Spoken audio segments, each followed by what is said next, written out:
Ray Lee with Speedboat Magazine here with another episode of the Boats and Bros podcast. And here again with my bro, Myrick Coil. And today it's just the two of us because, Myrick, we haven't caught up with one another in a little bit. And so Yeah. wanted to see what's happening with you. You guys might think Ray and I talk all the time, but actually we just talk once a week and do a lot of texting. So, Yeah. yeah. I don't know. Today, just regular work day. It was a rainy day here at Lake of the Ozarks and at Performance Boat Center with the big weekend coming up with the, I don't know, boat show slash customer appreciation slash, Open house. Yeah. open house, going boating, got a bunch of boats in the water. Greg and Jared and Noah finished up the 280 today. We've Wow. tested it previously. Yeah. And, but actually, put a paint job on it, put some interior in it. It's about 95% done, but good enough. I can go give customers a ride in it and stuff like that. Yesterday we finished the 420 of Knox. Yeah. Wait, before you move on, Myrick. Yeah. The P280 is a single engine performance powerboat, powered with what would you guys put on it? This particular one has a 450. Nice. So just due to the fact that we have it, we needed a test mule. So this is the first one, and we needed to have it, make it kind of cost effective. So 450s are a little bit more cost effective at the point because the 500 came out and it made them not obsolete, but less desirable for Sure. Somebody buying a brand new boat. The goal is to have the option of a 400 or a 500 on the single engine application coming up. But we actually, the next one will have two 300Rs on it. And so you can have a twin engine application. We have two different deck molds to accompany the different notch on the top of the transom in the back to accept the taller outsides for the basically the jack plates or just the mounting of the engine on the transom of the boat. So yeah, so twin engine. I hope that I know everybody will ask for more power, but first test with the 450 single engine application, two guys, 50 gallons of fuel, 108 miles an hour with a max 5 propeller. Haven't really done any testing with any other propellers, just that propeller. The goal was actually 100 miles per hour. And the fact that when 108 with two guys in the wind, poured a jack plate on the back. So, in my bass boat and things like that, in a lot of the boats I test with you, I get jack plates, but it's cool. I think we're definitely going to start using them more in our 360-420 application, because when I get into some rough conditions, I can bury the engines and it just kind of makes the boat a little more settled and not barking the prop as much. I think it's a little softer on the prop shaft and the blades of the propeller. So Scott Porta supplied us with one as a test, and it works great. Nice. And he's going to be selling a lot more of them due to the fact that he came through and trying to help us out. It's a quality product, that's for sure. That's great. And the 280, it's based off the same footprint as the 360 and the 420? It's the similar shape. It was originally built, the molds were built for a customer. I don't actually know. I just know where they were I think they were maybe considered another brand, maybe Fat Cat or something like that. But they were we bought the molds from, I think, Texas. Yeah. And it was Oscar, our employee slash manager, like GM of all of the layup and everything in our Houston store, had actually worked on them before and laid them up. So he was very versed in the actual molds, and he was one of them that wanted to get the smaller boat, because we being from Lake of the Ozarks and, going to Fort Lauderdale, Miami, all that, we see the big boat need, and we don't do as much river boating, boating to sandbars and things like that, or, even have a suit to where this 280 is a blast. So I mean, I look at it as like a dream boat for me, even, because it's a Yeah. lot more cost effective, uh, by hundreds of thousands of dollars. So, Right.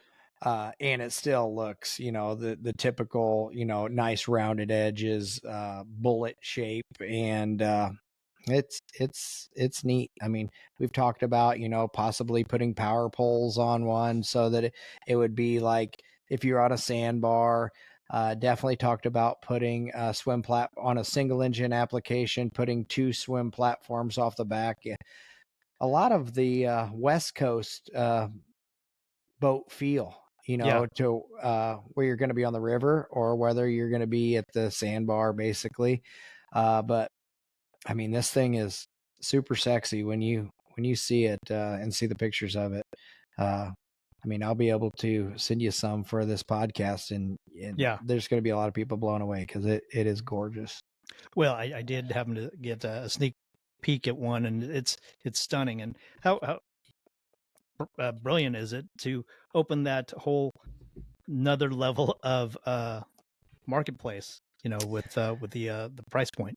Yeah, exactly. And that price point is what we would like to, maybe a customer that hasn't been in the cat world and wants to get some seat time in a less expensive boat. Yeah. Uh but it is it is the whole thing to where Brett and Jason and Mark and a lot of the guys that are from the Nebraska area that are part of our dealership, we're all river boaters. And I haven't ever been that river boater. I've been Lake of the Ozarks. So if I'm in a 28, it feels tiny, Sure. but if you were in a 28 on, calm water and all that, it's an awesome deal. So that's basically, I took Jason Billmeyer out in the other day and he has tons of single outboard experience, more I think like 15 to 24 footers and a lot of V bottoms. Yeah. But he was blown away. He goes, this is an awesome riverboat. And also in the Keys, when you're running in super shallow water and you know where you're going, I think of a lot of the time when I think of that, I think they're called the what's the name of the group that runs around in the Keys? The Island Hoppers, or Keys Island Runners or yeah, Key Key. Island. Yeah, there's Yeah. something like that. Key Island Runners. I think that's what Yeah. it's called. Hmm. And I think of this being like one of the ones that guys would be like, yeah, we got to have one of those, Yeah. because everybody's went so big, even, from Skater, they were 24s and 28s back in the day. And now they're, 360 or 368s and 388s and, a mostly stern drive boat. Right. And then now that MTI, they did the 34, the 39, the 44 now. And I don't know of any 34s that are on order. It's 39 and 44s, and then the same Right. way with DCB now going with all the bigger models. So we just wanted to, have something that there's an option that gets a guy into the cats, that makes him feel comfortable. Because I mean, I know a lot of people's, persona or image of a cat is, it blowing over, or, and that feeling to me, a cat to me with the stability, with the sponsons being wider, just, I actually prefer a catamaran over a V bottom. But, Yeah. there's so many people that have never even ridden in one. And the reason they haven't ridden in one is either they're, none of their friends have one, or they haven't been offered a ride, or, so the more that we can put out there that gives people the option of doing that, is really exciting. So, Yeah. at first I wasn't so excited about it, but now that I've driven it, Yeah. I'm excited That's because, great. at first you're like, oh man, I don't know. I hope this thing isn't, you know, hop and, get flighty and all this stuff. And it doesn't. So, Yeah. uh, that's exciting. And the more prop testing that we do, and the more refined we get it, is neat. So, because I think we introduced it at the shootout, like not last year, but the year before. So Yeah. it's been sitting there idle, with the 420 being kind of our biggest focus. This is now the second biggest focus. So 420, 280, 360. 360 sell themselves because they're, missiles. 420s, just like in, we were talking with Brett last week, it kind of being like an Escalade. We got the one done yesterday of Knox. It's going to, I think he's from Texas, and it is literally, you can sit it. There was 3 guys in it. We're like 129, 130 with 50 gallons of fuel, and just, you can go from one end of the lake to the other, and it, it doesn't even bobble. So it's neat. That's great. Yeah, and that one to me is, the Lake of the Ozarks, the Poker Run, kind of. There's a fit for all of them, and it's that deal that 420, a guy, it's usually a wealthier guy that has a 420 that might have a center console, and that the 280s, it's a not rich guy like me that might get his dream boat, so it's neat. Well, it's beautiful the way it turned out, and you guys are going to showcase it at the open house this weekend. You mentioned something just a little while ago about the misconception that cats blow over and stuff, and people are used to the V bottoms, especially entry level, because they start with I don't know, an 18 footer or a 21 footer, right? A V bottom, and then they learn in the open bow stuff and learn their boating from there. What would you tell somebody, or how would you instruct somebody coming out of a V that's going to go into, let's say, one of your 280s, and the best advice? The way that I would describe it is, that's a tough question, because the way that I would explain how to run it is, kind of forget what you've thought of in the past, as far as, you put the trim all the way down, you get it on plane, and then you just slowly bring the trim up and keep bringing it up until you're at maximum trim. And this is how fast the boat's going to go. Right. And you basically leave the trim at that point, unless you run into like a rough patch where you might trim it down a little bit. But then you're going to immediately, when you make it go fast, you're going to trim it right back up.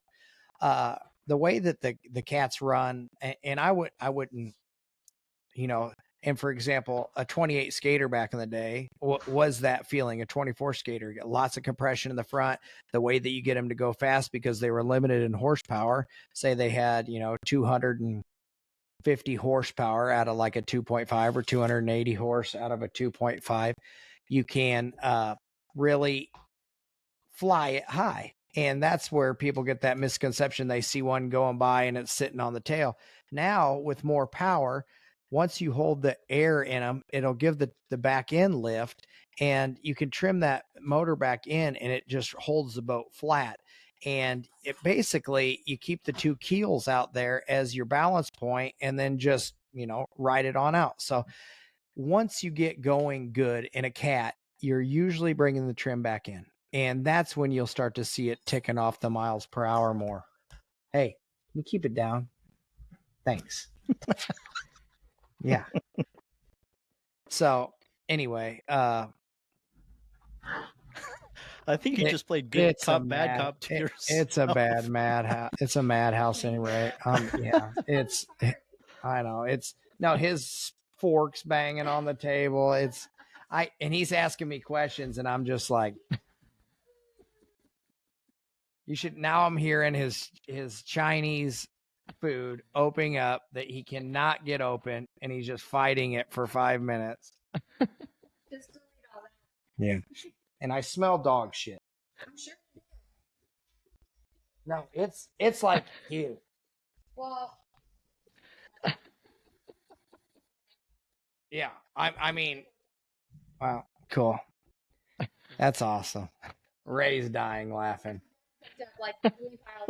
Welcome to our first episode of Fun with the Coils. Yeah, Fun with the Coils, he's calling this. It's not fun.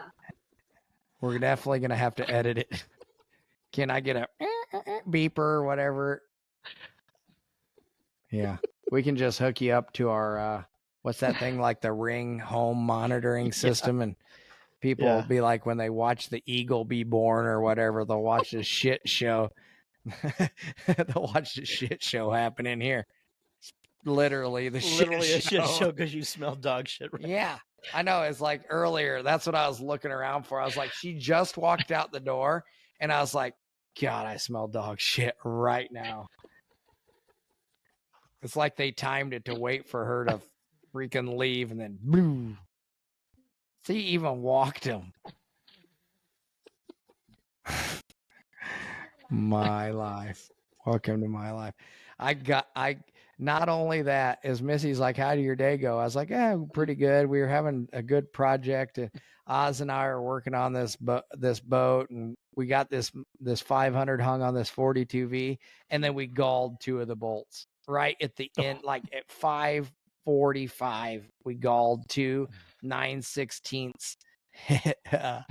bolts on fine thread, and now tomorrow morning, first thing when we get to work, we're gonna have to figure out how to break these bolts or break the nuts to not damage the engine, the jack plate, all that. It's like, and we had anti-seize, Tef gel, all this stuff on it. Just dealing with fine thread hardware, stainless steel is a nightmare. And so it's in there good. Oh, yeah. I'd rather deal with a pile of dog shit than that than that bolt tomorrow. My dad used to always say kids and dogs, and I used to think, man, he's such an asshole for saying that. And now that's all I say. Kids and dogs. Can't have anything nice. And then your daughter's over there telling your wife, you broke your glasses. Yeah, we should just have my whole family on here. Let's go. I mean, why not? Let's go. Crowd them in there. Yeah, crowd them all in here, and then you know what it'll be? It'll be blah, blah, blah, blah, blah, blah, and nobody will get a word in edgewise. Preston's probably downstairs taking a shower. We always tell him that. Why do you take so many showers? I'm dirty.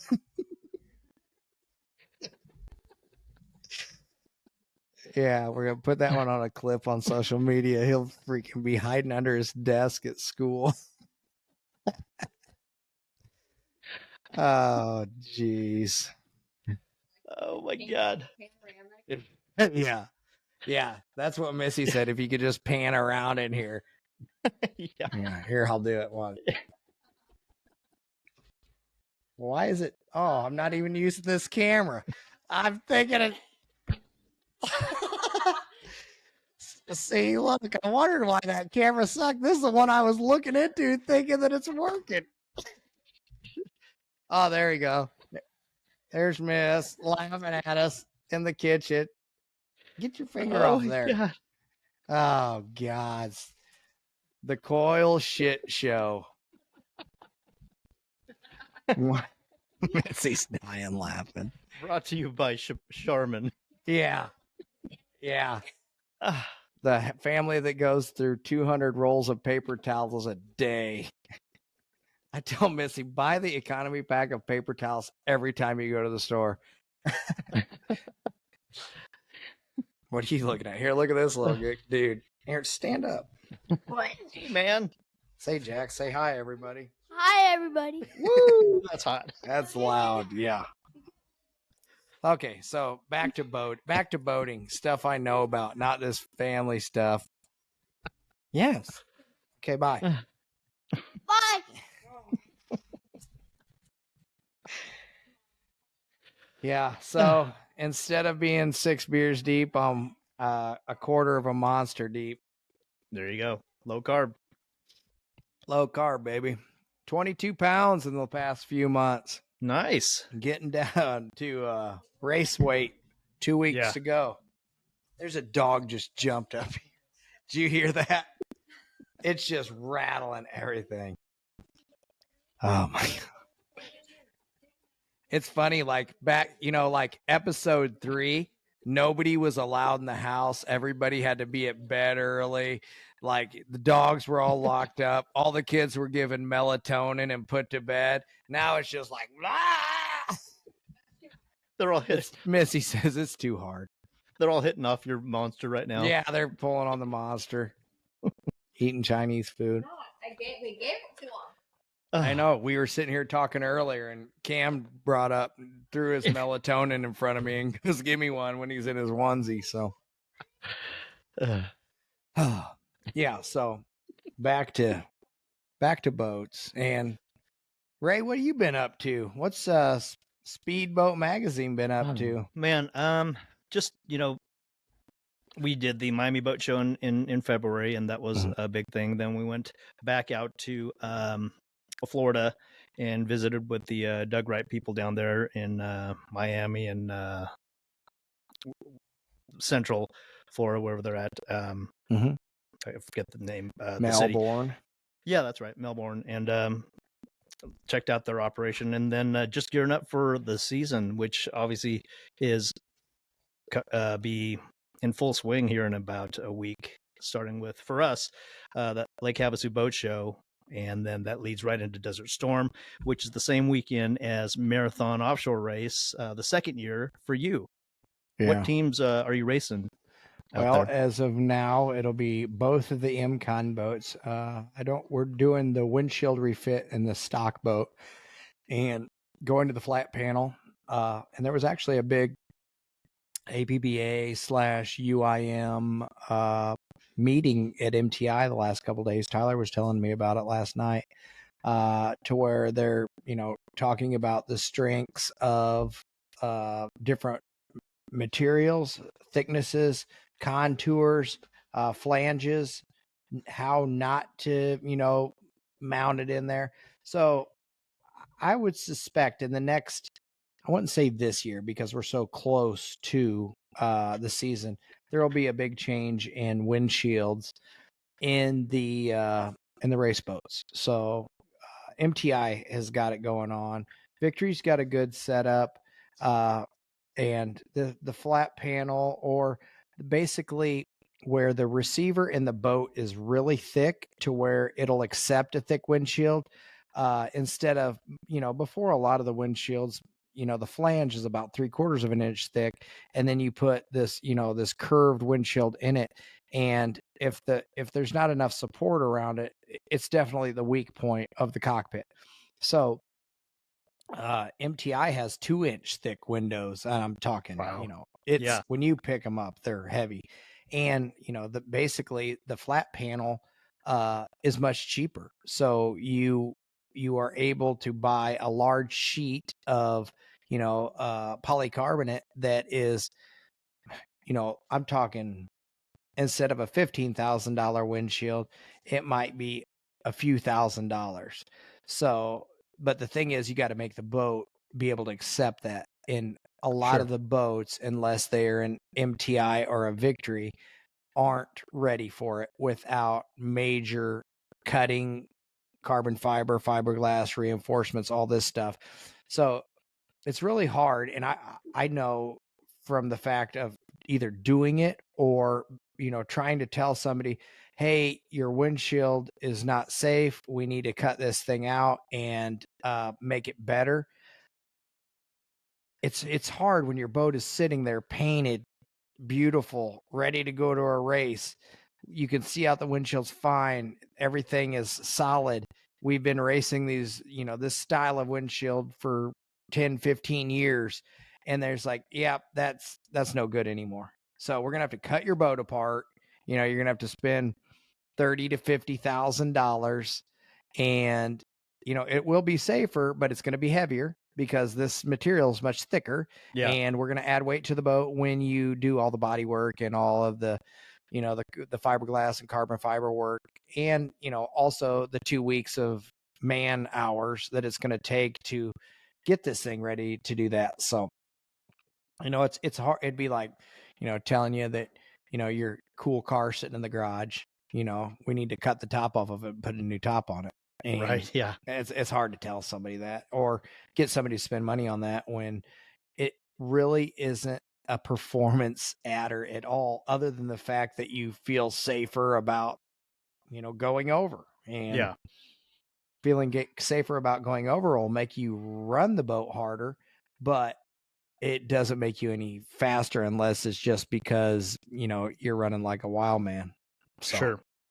Does it go the other way with it being so heavy? Does it scrub speed? yeah, I would say so. Yeah. When you go from a 5/8 window to a 3/4, 1 inch, and you're adding all of this extra material to accept it, Yeah. you might add 200 pounds to the boat. I mean, some people might argue it, just like in any type of racing.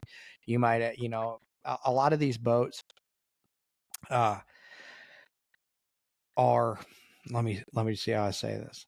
A lot of these boats are really light for the class, and we carry lead in the boat. But when we carry lead in the boat, we carry it in the keel. I mean, we put it as low as we can, and we actually, have it at the furthest lowest part of the boat. That way, when you're going into a turn, all your center of gravity is very low, and it makes the boat more stable. Yeah. And for example, just like with the 300Rs being 5 inches taller than the old 300 Optimax or XS, that 5 inches of bringing, multiple 100 pounds up, I can tell when the boat comes up and rotates and hits, the boat's trying to go over more than it did before. And that's been a lot of the reasons for show me that box. This would be pretty cool. So Monster sent me this. So this is the latest and greatest Irish cream. It's a new flavor. Yeah. You open the box and it's got. So it's pretty cool. Every time there's a new flavor, they send me this stuff. That's My daughter awesome. just brought it to me. So man, that's cool. So this is called Monster Java Coffee Energy. And look at the skulls and stuff on it. Their artists are freaking awesome. That's great. So that's going to be marketed soon? They're painting our new helmets right now, too. So that's going to be dope. Nice. Yeah. So, UPS ever shows up. Last one was like Strawberry Dreams or something like that.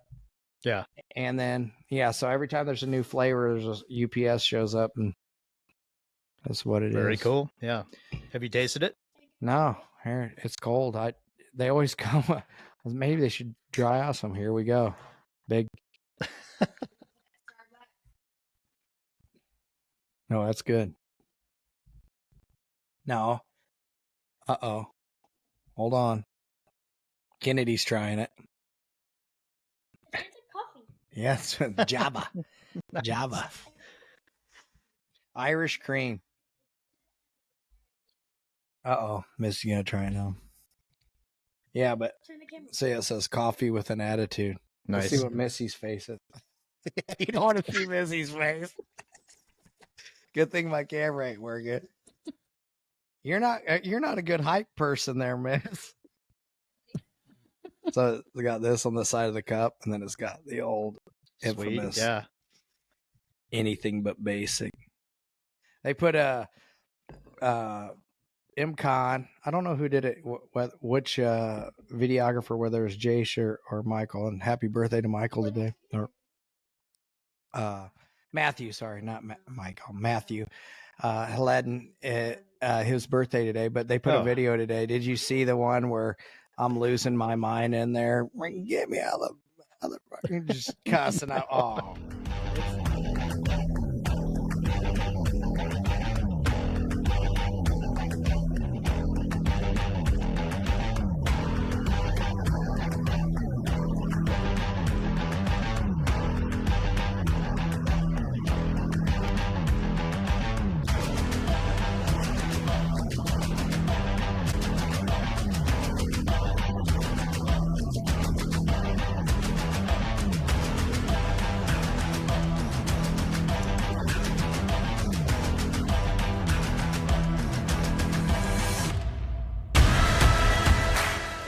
Everybody tells me it's the best video they've seen of us losing me losing my stuff. They of course they edit it. Tyler sends me a text. He's like, dude, I'll tell you what it says. He's gonna be pissed at me.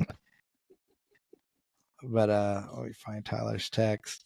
It says something. I I think I've watched that clip 50 times. He says, can't,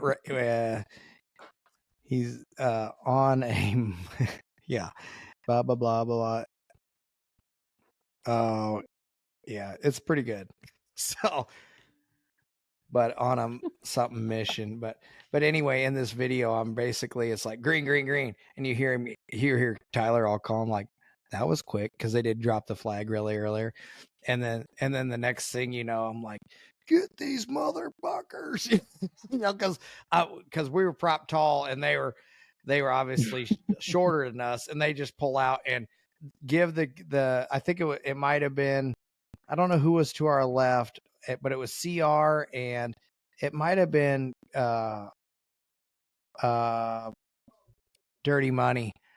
I don't want to give somebody credit but they left me a lane, but you cannot see the lane. When you're looking out the window, you just see water droplets just hitting this thing over and over. But the spray, and I'm just losing my mind. Like, you're not, I think 9 or 10 boats wide, and we're just water all over the windshield. And we came out and we got the lead by the second lap, but it was intense, and it was pretty wild. So Where was that? Do you remember the race? Key West. I think okay.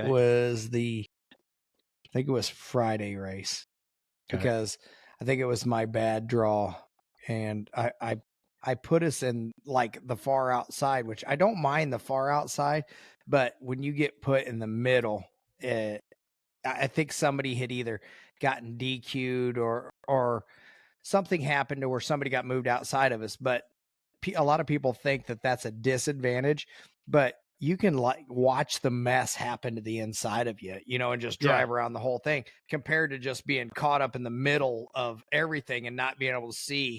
I'd almost rather be on the outside in Key West than in the middle. Of course, pole, which is closest to the infield, even though the boat's on the opposite side. But yeah, I don't know. It was a cool video, and it's funny. I always try to, hold my composure, but I didn't hold it there so much. So what is the strategy when you're in the middle of the pack and all that white water is hitting the windshield? Hold you can't it see wide anything. open. Hold it wide open and straight, don't run anybody over. Do you hold straight? And then... Yeah, I mean, you try to make the best guess, really. Mm-hmm.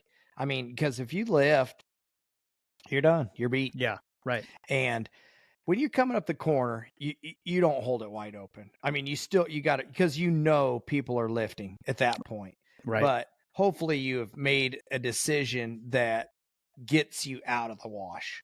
So sure, that's one of them things. How do you time your turn? Is it based on like when you see other people's first turn? I gotta wait for the buoy. Yeah, I mean, so that orange. There's sometimes, and they're big usually. I really like the P1 buoys. I mean, they are giant. Yeah, I've actually seen boats go up them and jump them before they pop them. But no, there's so much time to where I'll just be looking out into spray and then just catch a glimpse of the orange buoy through the spray, just like a millisecond. And I knew that we passed it. And at that point, I'm good to turn, but I got to watch out for everybody else. And that's I think the hardest part of boat racing is the visibility and knowing when to turn, because I watch like the Drive to Survive and all that. These guys are right on each other's, bumpers with total vision, of right where to go. And they never lose sight. They're just using their skill and their, knowledge of the track, like say Laguna Seca, where there's so many turns or whatever, to memorize the track. There's no memorizing, because ours changes so much. It's just find my buoy, turn, and try to make the best decision you can in a short amount of time. Yeah, and it'll bite you or it won't. But back to the CG, when you got the lead in the bottom of the boat, it's great. But when you put this and when the engines are taller, the 20-inch versus a 15-inch boat, more tippy. Yeah. Now you put 200 pounds of windshield and fiberglass on the cockpit, even more tippy. And it's not so much if you're just going flat. It's like when it comes up and it kind of rotates a little bit in the air, and then it comes back in and it gives you that. And now all this weight is up high, like here, and it tries to take it over. So I really wish we had a 15-inch motor in that class, just so we can get them, in our power head. We used to have an all aluminum V6, that was shorter, not even counting that part. Now we have a V8 that has 4 cams and, all this added weight that, they add weight to the class to, slow us down. But then the weight that we have to add is all up high. So yeah. I used to like the way the boat felt better, like handling and turning and flying when we had the Pro XS's on it. But I like the way the boat accelerates and is smoother with the R's, but I don't like the way the boat's total feel is with the R's, just because my weight's up higher. Right. So are both MCon Monster Energy boats ready to go, Class 1 and Super Cat? Yeah, Super Cat we've tested a while ago, and we've been doing some propeller work. We've been just anything that wanted changed or looked over. Craig and Dave have been doing a lot of work to it up at the MCon shop. And then the Class 1 had a ton of work done to it at Skater, all stuff that Tyler wanted to do and had made the decision directly. And we even talked about it in a podcast but it was one of those things we were going to try to be testing right around Christmas time. We tested last week. So, oh, wow. It's just time. It's time consuming. Yeah. And Ross and the guys at Skater, Mike, they did an unbelievable job at what they did. So basically the boat is totally transformed, and we went out and ran it the other day, and it's much better. So really nice. Yeah. Glad to hear it. Yep.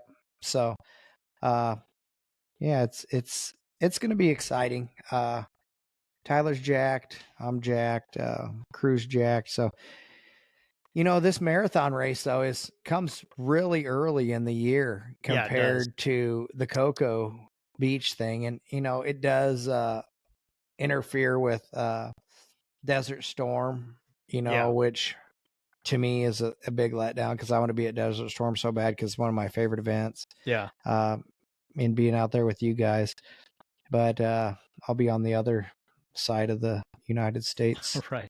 Yeah, I was bummed because last year we did 3 podcasts from the street party, and those were so... Yeah, thanks for that. I saw the thing, the snippet teaser. And the teaser, me being all drunk. Hi guys, thanks for having me. Really pleasure to be here. Yeah, no, this is your second time appearing with us, and Myrick's in much better condition than the first time. I called you to give you a heads up on that deal, but when you said bring him, we love it, I'm like, okay. Yeah. So we actually have a customer here too that has a pontoon boat we just delivered. So Tri-tune budget. Oh, sorry. Tri-tune. Tri-tune. With 2 450s that runs over 80 miles an hour. There's 3 logs, Tubby 2 big McDonald. engines. Yeah, well, that's pretty good. I mean, they are from Oklahoma, but they like 900 horse. Rooster tails and 90 miles. Tri-tune. Yes. Sorry, not pontoon. So do you call these catamarans pontoons, or? When we get in that discussion, that's a cat or there's a tree. That's a different thing. It was fun. Yeah, this is less impromptu. I didn't know what we were doing that time. Yeah. No, and so I'm super let down that you're not going to be there to do the podcast. Yeah, and Jeff and April Lamb are getting their new boat, and I really want to be there for that because I love them people. They're great. They're really awesome. And people. so that's a letdown. I always like hanging out with Tubby and his crew. Yeah, and he's got I saw his skaters out there. We had just done a lot of work to it last year, and I saw that he had it in the channel there. I think it was last week, but they're Tubby and his crew. So Mike Myers, all them, they're so much fun to hang out with, and Justin Anderson, and You Yeah. know, that whole group, and they're buddies with Kev Dog from Bitchin' Rides, and I always get to meet up with him out there and hang out. Nice. So yeah, so you know, it's one of the ones I'm gonna miss, and it's one of my favorite ones. But there will be a presence out there of Performance Boat Center. I think Michael's going to be out there, Michael Hall, and I know Jason Billmeyer's going to be there, and Corbell. yeah, Jeff right? Corbell, you're right. Yep. Yep. Yep. And then our new videographer Riley's going to be out there. Oh, so. sweet. Nice. Yeah, so he's getting to experience. I think the other day I took him for a ride in a skater, Clay Carrier's 40. We just got done putting QC4Vs in it and all that, and we went out and did a little. Most of the time in one of our test runs, we'll idle out of the cove, look, and Jake will be in this particular instance. Jake was the mechanic on the job, the chief mechanic. He was looking over everything over, and he had Riley had never been in a boat over 100 miles per hour, and I don't know how fast he goes. When we went over 100, he goes, "Man, I've never been 100, so I don't know what his previous speed was." Yeah. And we typical get up on plane, you know, I just cruise it down towards the glaze. I just kind of have a routine, so we do the same thing so I can feel and listen and do this you know, the same thing. Kind of pull over right there in front of the condo complex. I can't remember the name of it.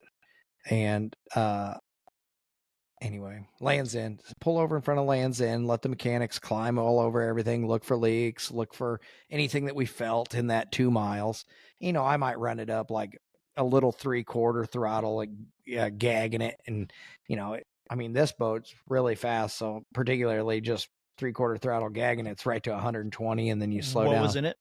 Power? It used to have some custom built power from Clay, and I think Jason Parvey was part of it because they're buddies, and I think they're both Texas guys, and they had you know, they really like working on boats in their spare time, and I think he had a hangar with he might even had a dyno. I know he had CNC machines and all this stuff that, you know, basically building the boat instead of boating the boat. So Yeah.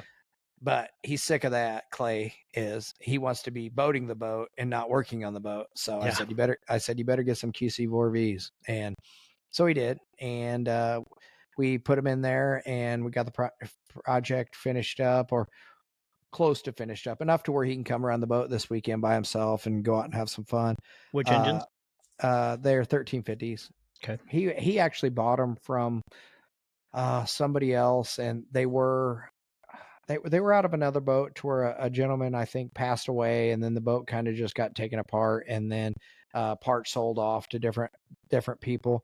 Yeah. And you know, so they were all painted and redone and all this. So anyway, Riley was in the back, and we come back the other way, and because when we were stopped and we were sitting there, I go, "So what'd you think of that?" And Riley, being new to the boating scene and being our new videographer, is man, I haven't been 100 in a boat. And I was like, "Well, you just did that, you know." And and then coming back, I was like, he's like, "Man, this is so cool." You know, he was a motocross background. I think he raced motocross, stuff like that. But we ran it up to, I think, 150 or something on the way back. And if you've ever been in a turbo boat that you can run up to 150, there ain't many things in boating that's more exciting than, you know, putting it down, hear that whistle, and then feeling all that acceleration. So no question. It was neat. Yeah, we have that one going. We got enough to where James Branton's 50 Mystic that used to be Dave Scott's boat, the Bud Select, Bacardi's, or never Bacardi Silver, but Bud Select, Bud Light, and Naughty Marine. Yeah. So that one's done too, and so gorgeous. Oh man, it's hard to beat the looks of a 50 Mystic in the water, for sure. But there isn't very many of them. Yeah, right. But and they're not making anymore. Yeah, I know. I had at that thing in Charleston, I had asked John Kosker, you know, whatever happened. I think the molds are trashed, or they aged, or they sat outside or something like that. Either that, Yeah, I could be wrong, but I think that's what he said. Yeah. So just because, it's hard for people to understand that, but look how much room it takes to have two molds. The molds are going to be longer than the boat. So you got to think they're 60 some foot long by 14 foot wide. And you got the hull, and then you got the deck, which is equal in size. So you're going to be taking up, 120, 140 by Yeah. 12 feet, and you got to store them and keep them nice. And, real estate in Florida to keep something inside, or even wherever you're at, is Yeah. hard to do, and Yeah. especially when you're not building any of them. It's like, what do you want to do that for? So Right. anyway, it's one of those hindsight, like, man, I want to build one, but oh man, the molds are screwed up. I see that a lot in Havasu, around other boat shops. Like when you drive around, because there's so many boat shops in Havasu, you'll look out behind, a place out there, and you'll see molds Yeah. laying everywhere out there. Yeah, for sure. Like Yeah. a graveyard. Yeah, exactly. graveyard, And, yeah. half of them, since it's not like they worry about rain out there, but everything's so dry, whether there's any body filler or whatever, the gel coat cracks in them. And then, it would be a major deal to go through and make the molds nice again. So Yeah. it's I was tough. thinking when we were talking last week with Brett, you had mentioned that you took a guy on your bass boat, Yeah. at the bass tournament, Yeah. and you're hightailing it back, and you were like, even you were saying, man, you're out of control for a minute. Yeah. Is there any boat that you get into anymore, because you're in them every day and different boats every day? Is there any boat that you get into or setups that you get into that make you nervous anymore? No, some of the, and I don't want to, I'm not going to say a brand, but some of the V bottoms that are ultra fast, Mm-hmm. that have a really flat bottom on them, say that they're 120 plus, spook me a little bit, knowing that it's capable of say 140 miles per hour. And the way the boat goes so fast is because it's level, and it really is a balancing act to not let it fall off of the keel from side to side, because then it gets what I call sticky, and it starts to hunt or chine walk, as people say. But that's how it gets sticky, and then you're like, whoa, and you gotta, and sometimes to get it out of that, you're just slow. You can't lift, or it's going to get so aggressive. You just got to slowly bring the throttles back. And it's not necessarily a QC4V boat, or it's usually, a 40 to a 46 foot V bottom that has a really flat running surface and that has big power being 1075 or higher. QC4Vs might be a little bit better, because you can keep it loaded. And we've talked about this before. I can keep it loaded so hard that it's under acceleration, that, the boat just, when a boat's under acceleration and not like hanging there on its last, 5 or 10 horsepower that you're trying to use, it's better. So say, and I get caught into this a lot of the time, to where I got to go run a boat faster than the customer's ever going to run it, because whether they want to buy it, and you got to prove that the boat's in good running order and goes, make up a number, 130 miles an hour, 140 miles an hour in a V bottom, which, is super fast in a V bottom. A cat, I could sit there, my hands off the wheel, and depending on the catamaran, of course, but, but I'd say that that's probably the most nervous that I get. Yeah. I mean, just because, and it's funny, but when the water's really cold, because I do a lot of testing in Lake of the Ozarks, and say it's December, and I know the water's 40, and I'm thinking, man, I don't want to do anything dumb and, tip this thing over, even if say that I'm going 40 miles an hour and I do something, or something breaks and it tips over and tosses me out. Even if I'm a couple 100 yards from the bank in 40-degree water, I'm not going to make it to the bank probably.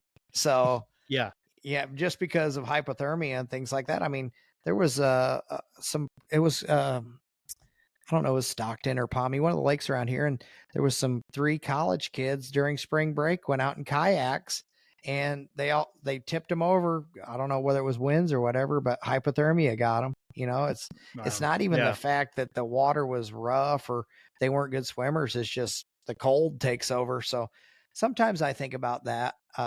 You know, if I'm going to go do something risky, Yeah. you know, like run really fast or.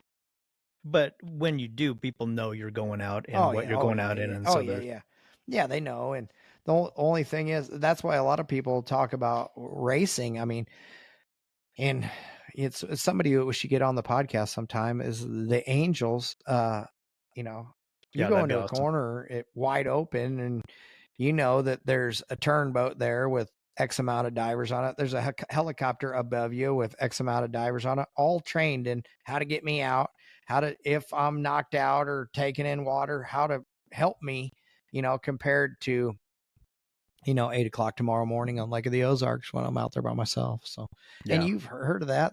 What was I forget his name, maybe was Quick, the guy that used to run RPM boats. They were cool boats. He was like in a river in Louisiana, and Mhm. you know, and then the I didn't know the guy from Hellcat. He was a good dude and Yeah. similar situation, you know. Mhm. But yeah, I don't know. I try not to think about it, but Of I course. also have my guys, you know, really check over the boats well. Yeah. And there's a lot of times where conditions I'll come back in and, you know, and it's a, you know, ball busting at the shop. Like, you know, how fast you go, you know, 88, say for example, and something.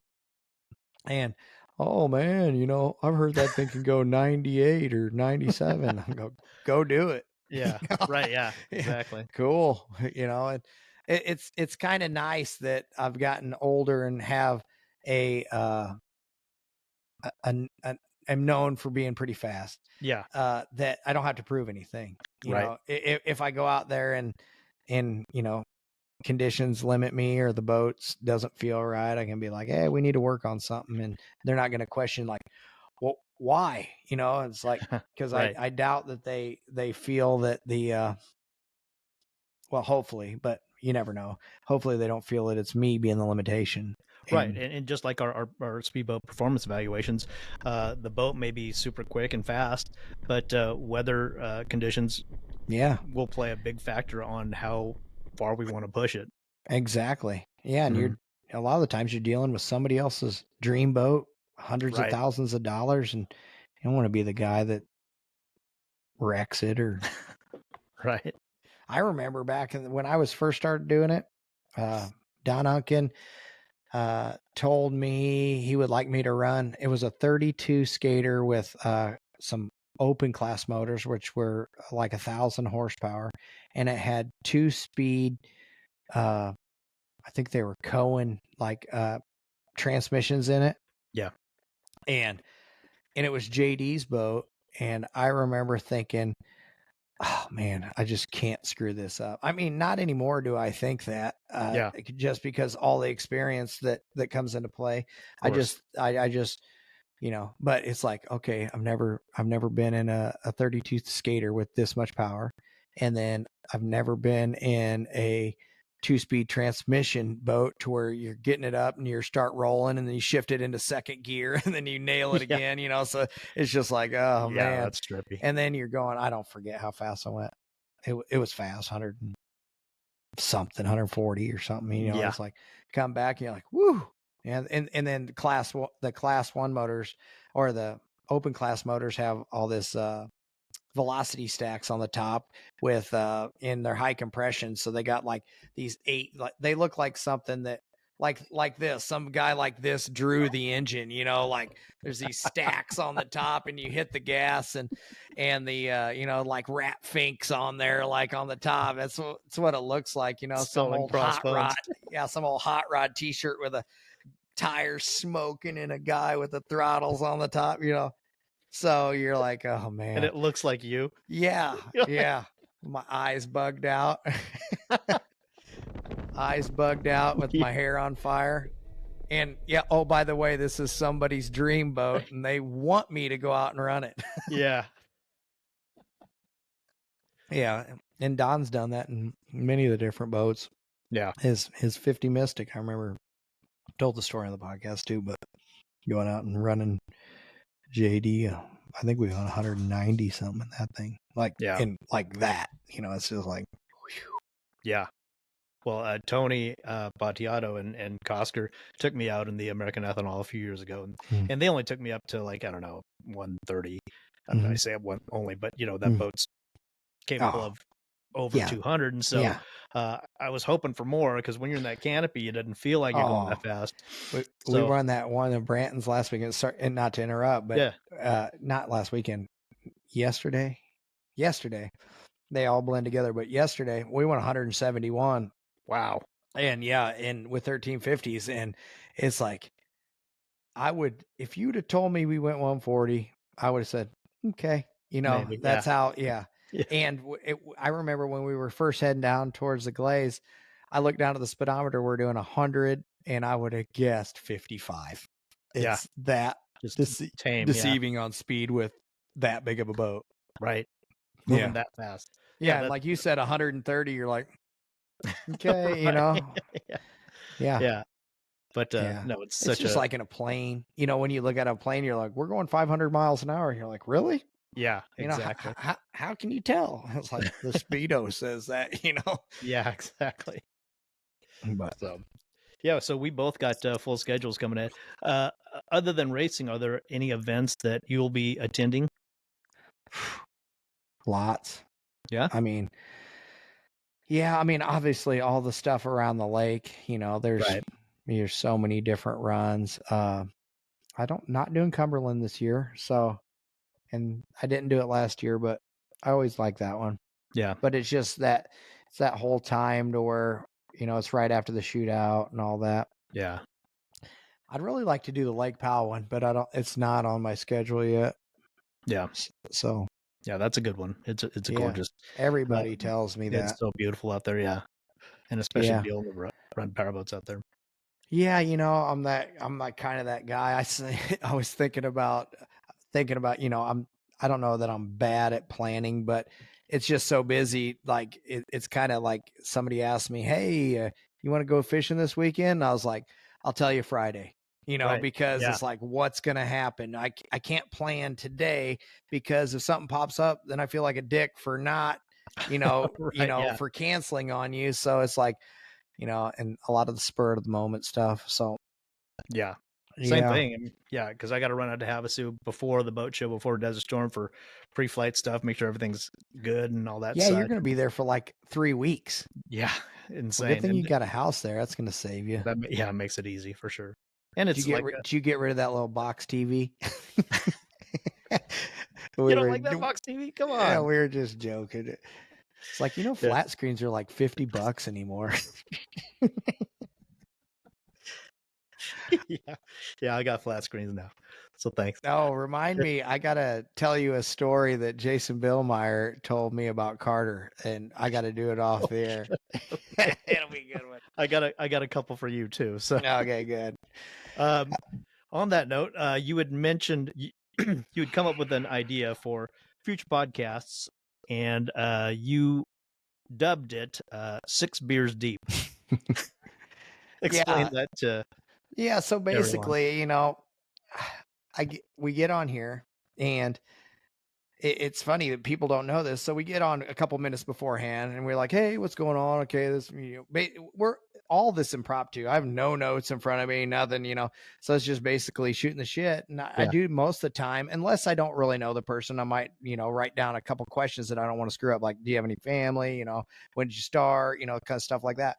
But, you know, and then we we're like, okay, everybody, thanks, like, subscribe, blah, blah, blah. And, you know, and then it shuts off. And then we start cutting it up, and I'm like crying because of this for the podcast. Yeah, it's like the extra 10 minutes that we don't record are the most epic. And I'm like, so, and it's the ones that, you know, people would enjoy, you know, for sure. Yeah. You know, to be just because it's more cutting it up. And a Right. little more loose and loose, Yeah. PG-13, you know. R. R, so and I don't know, just like the video or me cussing, you know. So but how better to get somebody loosened up than 6 beers deep, you know, because it's Yeah. like, you know, it's I don't know. And I then don't know start how the I recording. don't know how we're gonna. Well, what's the Roadster Shop guys? It's like Whiskey and Oil is their podcast, and everybody's sitting around drinking whiskey and they're laughing and having all this. And Yeah. so I mean, I don't know. I just thought it would be fun to, I don't know, making it a little bit more free flowing. Yeah. Well, it's coming. We're going to do it. So Yeah. stay tuned for that. On that note, before Myrick said that before we came on, I sent him a link to a website with a bunch of questions and just fun questions about getting to know somebody, you know, fun questions asked type thing. And so, one that I asked Myrick that I'm going to ask him again, once you're 6+ beers deep and you're at a bar, what is your go-to karaoke song? The only reason it's my go-to karaoke song is because of my late best friend, everybody's best friend, Rick Schmidt, which was known as Schmitty at Lake of the Ozarks.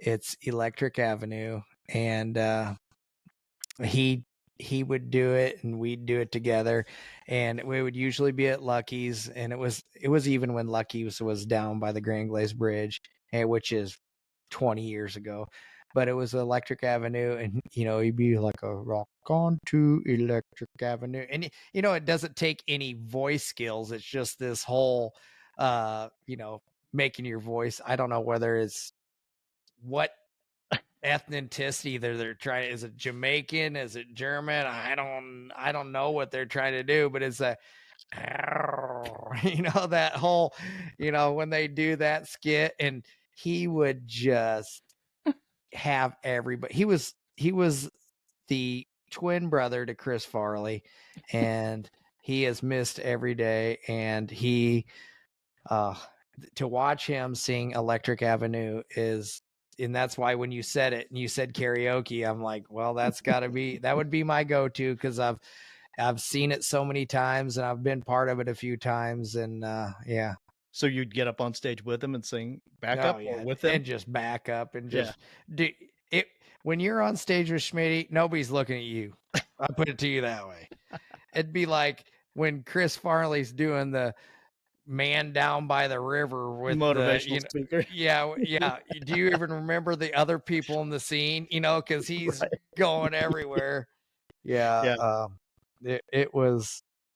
I got to remember who even sings the Electric Avenue. Eddie Grant. Yeah. That's who it is. Yeah. But you surprised me because you knew quite a bit of the lyrics still. Yeah. Working so hard like a soldier.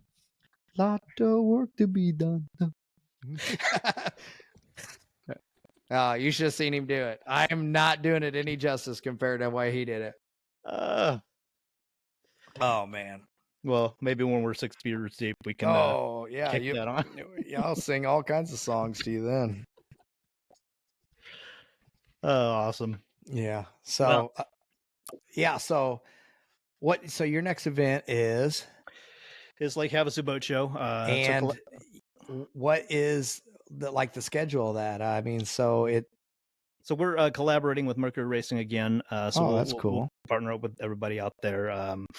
That show is from Friday, Saturday, and Sunday. So it's just a 3-day deal. So we'll go out there and run stuff, cover all the boats and all the vendors that are exhibiting there, and you know, go to dinner with the Mercury Racing people and such, and then that leads right into Desert Storm, which starts officially the following Wednesday with their charity rides, similar to the Make-A-Wish stuff. They call it Cruising for a Cause, and that's a wonderful event, as you know. And that is so neat. Yeah, and then Thursday is the street party, which is, I think, still the biggest, baddest one in the country still. Every time that I go, I see like 10% of it, it feels like, because the off streets and, you know, you're like, man, it's everywhere. Yeah. And you can't even get from here to there, you know, because there's so much to see. That street is way longer than you think when you start walking it. For sure. Yeah.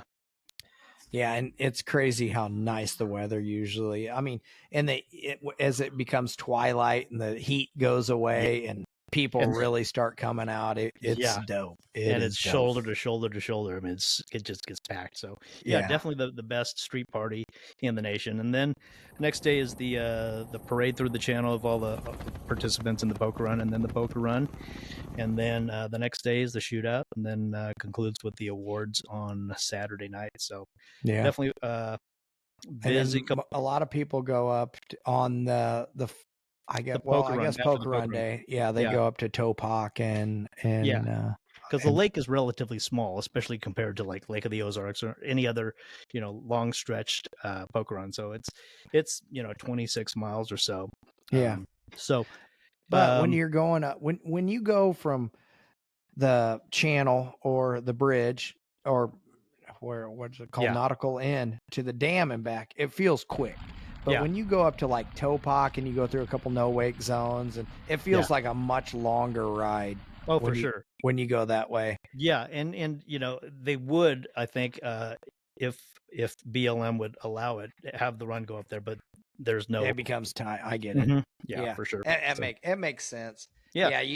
You don't want a river. I mean, it'll look like, I don't know what, I always see a picture. I don't know, it was Venezuela or Panama or something where there's like 1,000 boats on a river and everybody downriver.